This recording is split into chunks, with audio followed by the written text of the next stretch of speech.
Hi guys, it's Emma's Mama coming to you live on a Monday. Monday. So yes, it's Monday and today is day one.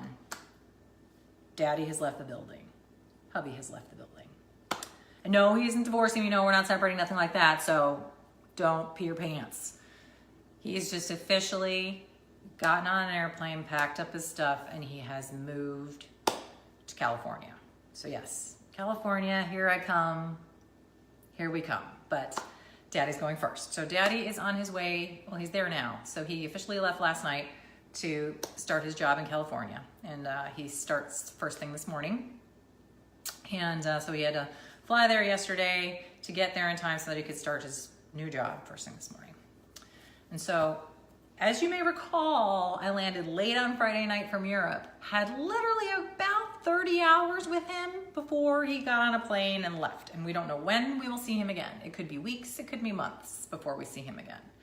And so I had a very short window of time to spend any kind of time with him. And it was totally not quality time because it was more things like, we got to get his laundry done. We got to get all of his stuff packed. We still have to get all of the tax stuff ready before he leaves. And we've got to, take care, we're selling this house here. So we're like, we got to take care of all the repairs and we've got to do some painting and we got to do some, outside we have to do some repairs. Inside we have to do some repairs. We got to pack up some stuff. We got to sell some stuff. We got to it was like, hey, Katie. So there's just a lot of stuff that we need to do in that very short period of time in order to get him prepared to leave. And then now I'm left with the clusterfusk. Notice I did not say the F word, fusk. Clusterfusk.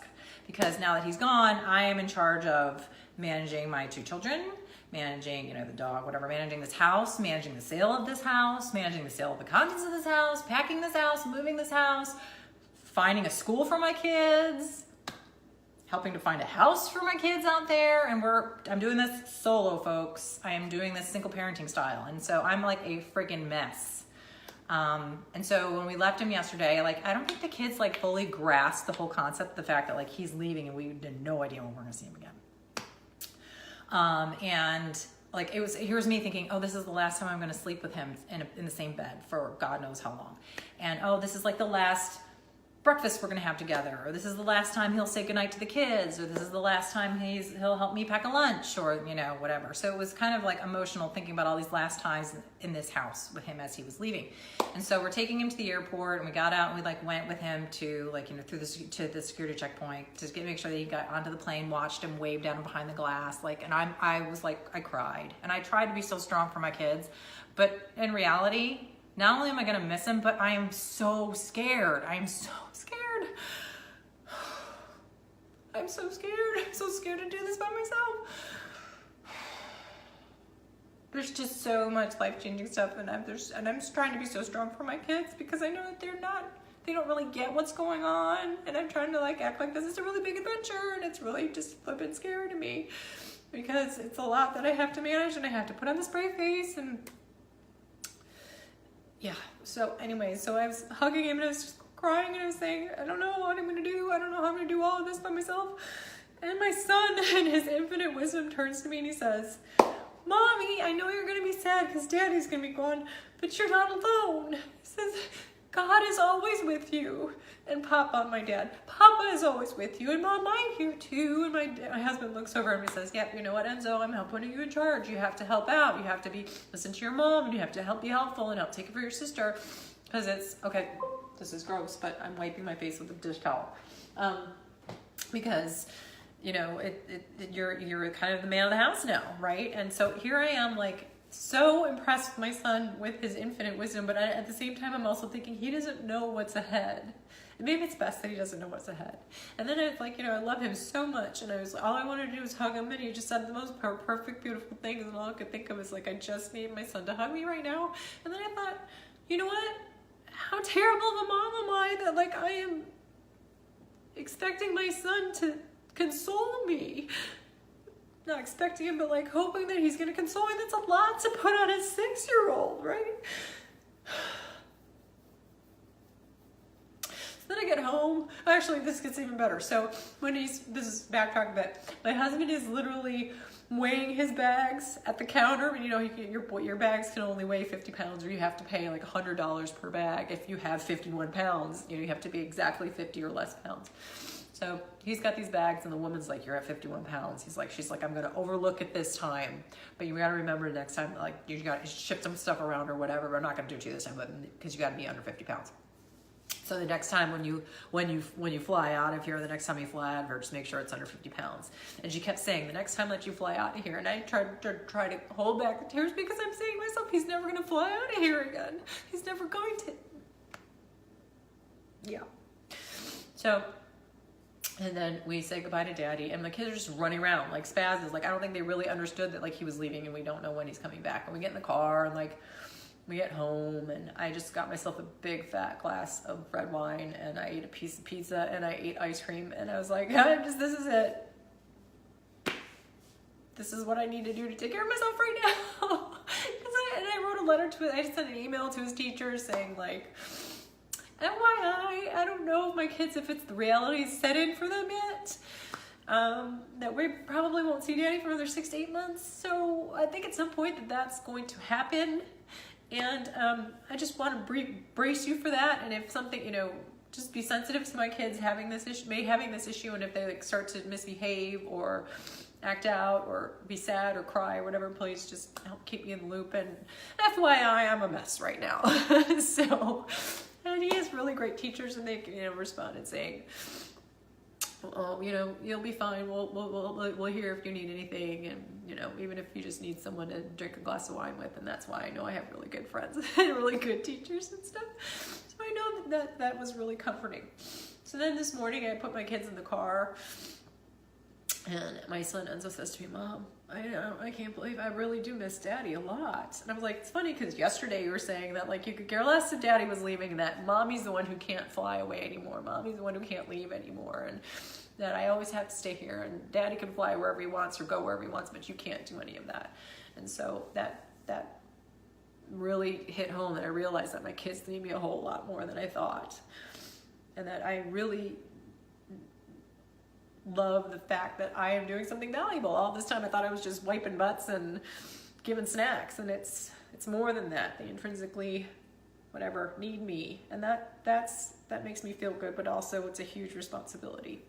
So I dropped the kids off at school, and I have all these things that I'm trying to take care of now, because I've got a laundry list of things that I have to take care of that are falling on my shoulders, and I have like all of these to-do lists, and I like have like packing and paring down and getting the house ready for showing, and like it's just overwhelming and scary. And I went into one of my drawers over here, and in my drawer was like stacks and stacks of these address labels. Hey, Elise, stacks and stacks of these like return address labels. You know, sometimes you get like from like your Christian organization or some like charity or something, they send you something like an envelope, and it says, hey, give us a donation, and as you know, thank you, we're enclosing these, you know, return address labels, since like your name and your home address, so you can use those on your letters.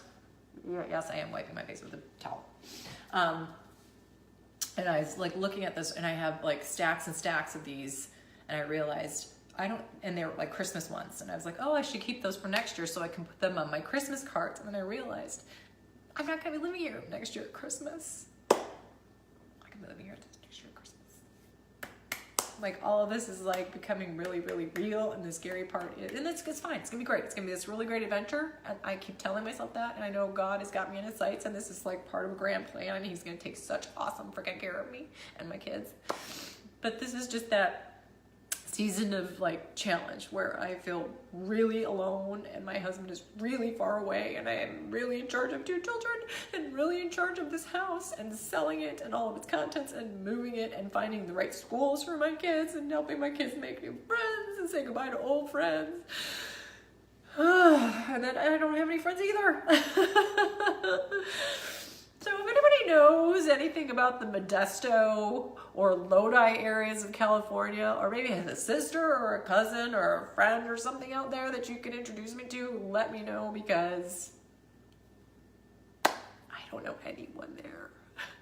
And I'm gonna miss my friends here so much. And I haven't been able to tell anybody anything because my husband didn't want me to tell anyone until he was literally in California, because I think he was so shell-shocked that they may pull out on him and reject the offer. He's had that happen before, where they said, come here, buy a house, you know, take your family, and then literally my husband signs the contract, and like a week later they say, you know what, we decided we don't need that role anymore. Not that we don't want you, but we just don't need that role anymore. And so now we're like, great, now what, right? So I think he was just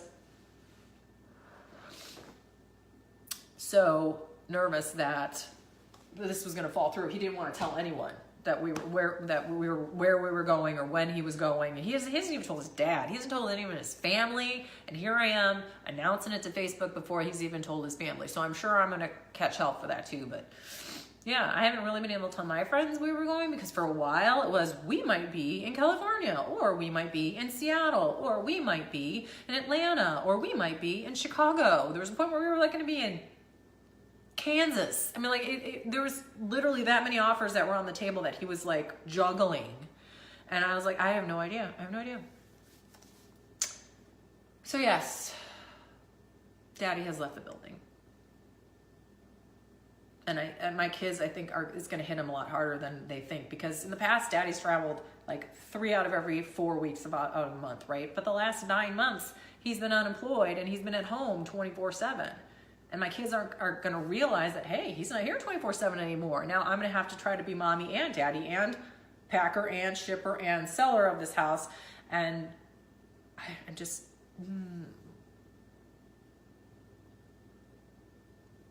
I can do this, right? I can do this. I can totally do this. But there are going to be ups and downs. There are going to be ups and downs where I'm going to be a mess. And that's why I realized, like, I need this forum with my moms more than ever, because I'm terrified. I feel so alone in all of this, and I feel like I have so much responsibility, and I don't know how I'm going to get it all done. And put on the brave face. I think there's going to have to be a lot of wine. One of my friends, he gives the best swag. I get really good swag from some of you. Thank you so much for thinking of me. He sent me this latest thing. Can you even read it? It might be backward. It says liquid patience. And he says you can start out, and it's giant. So you can start out with coffee in the morning, and you can work your way through wine. And then he gave me another one today that says hot mess on it. And I had someone give me a hot mess hat. I'm like, because I'm a hot mess. Okay, I'm a hot mess. Now add this to it. I'm like a flaming hot mess. I know that some of you probably already gone through this before. Maybe there's some military folks that are out there that do this on the regular. And I've moved before. It's not with 2 little kids and not like completely on my own like this. So yeah, and like literally across the country. So if any of y'all have any like advice, or any of y'all have any, I know anyone, like I said, out there in that neck of the woods of California, Modesto/Lodi. And for all of you that don't know where that is, it's like 2 hours outside of San Francisco. It's Northern California. So send cookies, send ice cream, Oreo cookies. I'm a big fan of Oreo cookies, and send some wine. I have lots of it, but I have a feeling I'm going to be needing a lot more of that. And pray for me, please. Send some prayers. Prayers are super, super duper important. And I know that sounds ridiculous because God is so got this written all over it. Like he's all over this, but it doesn't make it feel any less yucky.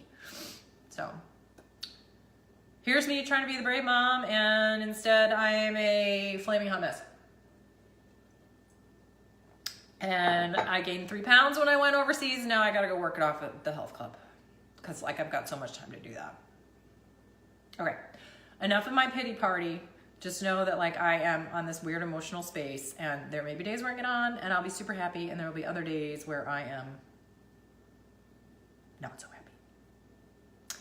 All right, love you guys all so very much. Thank you for putting up with me. I would love to hear any of the advice that you have and how I can make this easier on both me and my children. Oh yeah, maybe my husband too. I love y'all very much. Have a good Monday. We should talk soon. I don't know, I'll come up with something witty to talk about on another day. Today's just a lot of crying. Okay, love you guys. Talk to you later. Bye.